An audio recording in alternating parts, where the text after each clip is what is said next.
Good evening, New Beginnings. Good evening. Let's try that again. Good evening, New Beginnings. Good evening. All right, thank you. It's an honor to be here, as always. And every time that I come up here, I said, why are they going to listen to me again? And I feel blessed, as always, to be here to share a little piece of me. I'm really honored. Well, this weekend we're honoring Guy Reekman. Guy Reekman was a huge influence in my life. I remember being a first quarter student at Palmer College and going to a Renaissance seminar where Guy Reekman and Joe Felicia had created a company called Renaissance. And Renaissance International was one of the first formal patient education systems that existed in chiropractic. A very naive and impressionable first quarter student, Joe and Guy transformed my life. As a matter of fact, I can stand here before you and say the three individuals that probably have influenced me as a chiropractor professionally and as my mentors were Guy Reekman, Joe Felicia, and Reggie Gold. And the two of them no longer with us, so Guy is still that mentor of mine. And I'm honored that New Beginnings has chosen to give a Lifetime Achievement Award to one of the greatest leaders chiropractic has ever known. So thank you, Guy Reekman. And kudos to the members of Life University that are here supporting that process. Big round of applause to the board and all the members of Life University that are here. Another acknowledgement that I'd really like to give, and this is actually a little bit personal, the Mass Alliance for Chiropractic Philosophy is a philosophy group, a little philosophy group up in Massachusetts that's been going on for a long, long time. And I think I can say this accurately. It is the longest continuously running monthly philosophy program in the world. And we have been doing it for over 25 years. So a number of the MACP are here. So a big round of applause for the MACP. You know, we don't remember days in our lives as much as we remember moments. Moments make an impression upon us. I can still remember sitting in that first Renaissance seminar in Davenport, Iowa, listening to Joe and Guy do their razzle-dazzle and wake me up in terms of what chiropractic was. I can remember the moment that I held my daughter, my firstborn, for the first time. I remember the moment when I looked into Patty's eyes and I fell in love. Really fell in love. We have many moments within our lives that are critical experiences, that are transformative, that allow us to connect to that deeper sense of beingness, or juiciness, if you will. That's really what life's about, are those moments. Just yesterday in practice, I had a conversation with a woman, and her husband is there, and the conversation goes back and forth, and the husband says, oh, she always is saying horrible things to herself. And I go to her and said, Judy, can we talk for a moment? She said, yeah. I said, do you have children? I said, yeah. She says, yes. I said, would you ever tell your kids that they're bad? They might do bad things, but they're not bad. She said, no, I wouldn't do that. I said, would you ever be dishonoring to your kids? She says, no. I said, the cells of your body are like your children. When they cry, they want to be held. They want to be loved. It's not doing something wrong. They're not bad. I saw, this is a woman, she's in her 70s. Like little sparkles come into her eye. She actually gets tears in her eyes. And her husband looks at me and says, she's never seen her body that way before. I know those are moments within our practices where we can say something or do something and allow a person's life to be better. We create many moments we don't even think about, but we create them. We experience many moments within our lives. Remember the first adjustment you ever got? Remember the first adjustment that you gave? They're all pivotal moments. I want you to recall chiropractors. Who's a chiropractor in the room? Raise your hand. Okay, I want you to remember back to the moment where you were when you decided to become a chiropractor. Most of us know where we were. Some of us were on a chiropractic adjusting table, where that thought comes into your head, I want to do this. And you probably didn't even know what it really was at that time, but you committed yourself at that moment to say, I'm going to make a difference. I'm going to commit my life to bringing healing or light to the world. However you saw it, that moment changed who you were, allowed you to create the person who's sitting in that chair right now. School does a good job of beating the crap out of you losing that spark, that moment. Particularly nowadays, the level of encumberment that our students have in educational process and chiropractic institutions, it's amazing that those moments that triggered them to serve the world actually continues to exist when they walk across the stage. And then they get on to practice and they get the crap beat out of them again. Regulatory agencies and examinations and proficiencies and insurance companies and malpractice and all the fear stuff that goes into them. But yet it's those moments that we all live for. I can't tell you when it was, but there was a moment in my life that something touched me and said that the real architect of our universe is the force and the power of love. That's been the defining premise, if you would, for Peter Kevorkian. And just like we have a major premise in our profession that acknowledges the wisdom of the universe, that says that there is a universal intelligence in all matter, giving to it its properties and actions, maintaining it in existence, Peter Kevorkian's premise as the force and the power of love is the architect of everything that exists within that universe. And that as we come into a resonance of that force, anything becomes possible. So I was in a philosophy panel a few weeks ago at a great seminar, not important where it was, but I was on a philosophy panel.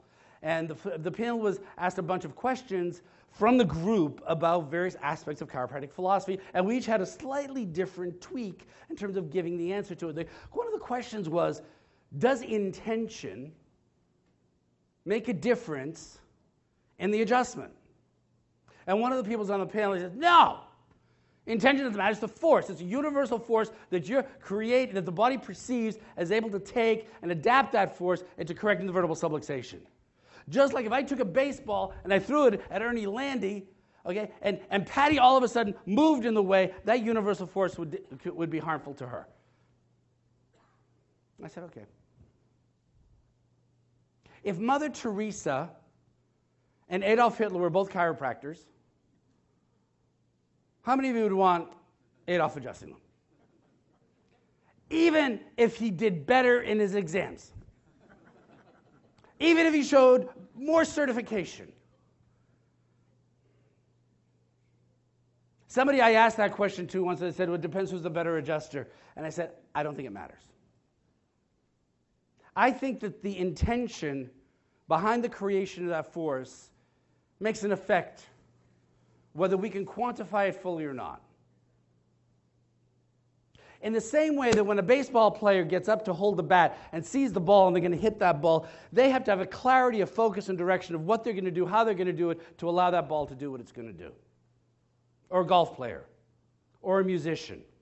That the clarity and intention of the action of the person creating the force makes a difference in that outcome. And the cleaner and the clearer that it is, the more likely that the product occurs in the manner that they want.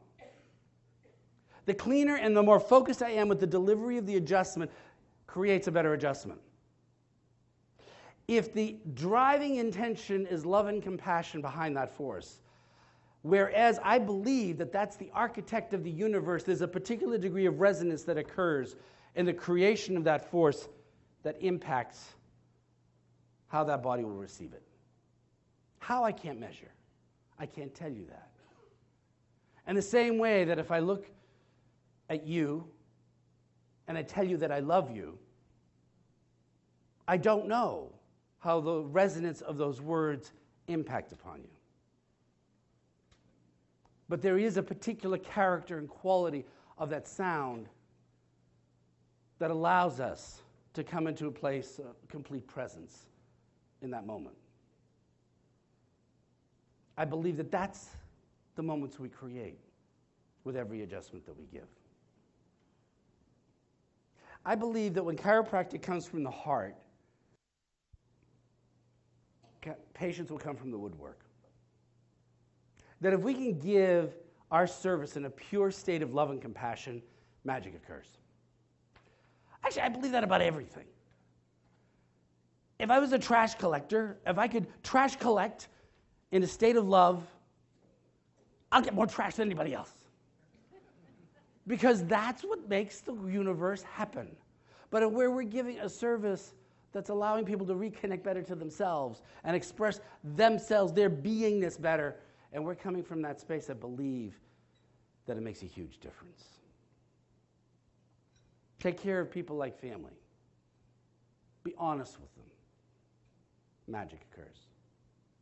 As a chiropractor, be a damn good adjuster and tell your story. So the question is, actually this came up, I was speaking a couple weeks ago someplace, I forget who I was having the conversation with, and the conversation comes up is, what is love?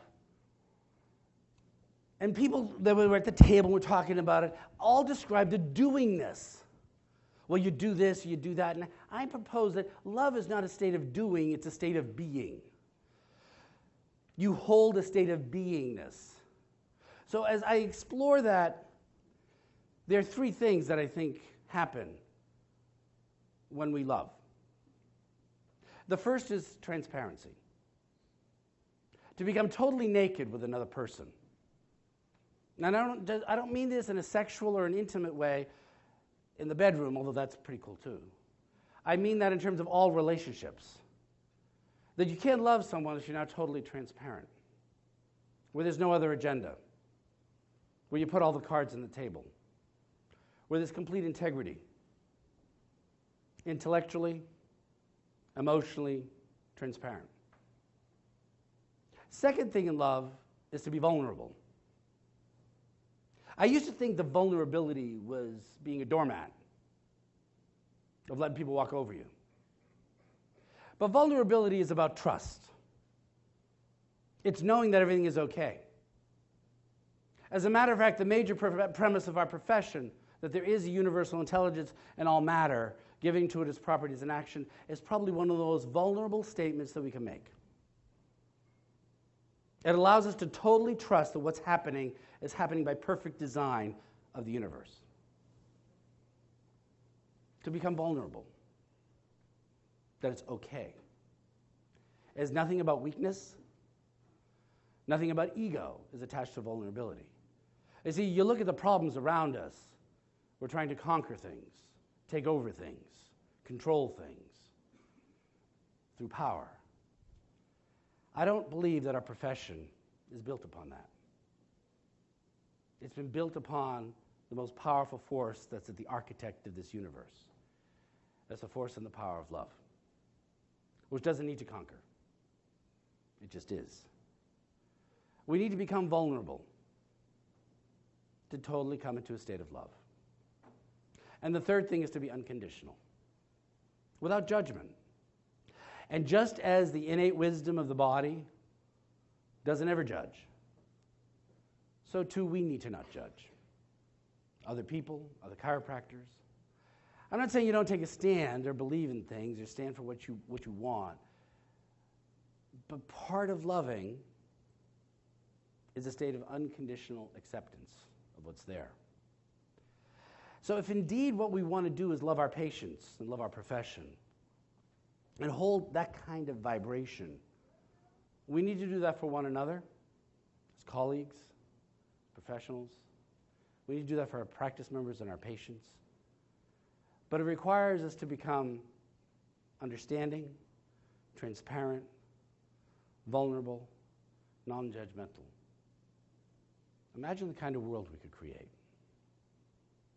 Imagine for a moment that I could see through you, down to your deepest core, all your insecurities and fears. Imagine I could see that, and I could still love you. Imagine if you could see through me, the scared little boy, all mine not good enough, and you could still love me. You see, I used to think I couldn't love another soul until I understood them. And if I've gotten anything in my 59 journeys around the sun, you really don't understand another human being or anything until you love them first. So I'm going to ask you to consider the possibility of what would occur if you could totally love everyone around you, even the people who piss you off. Consider the possibility of what would happen in your practice if that little old lady who comes in who bitches and moans all day long could get your unconditional love. Or the staff person who always comes in 5 minutes late. Or your spouse who just put the toilet seat down. Or whoever it is. Consider the possibility of what we could create if we could totally align our service in that space.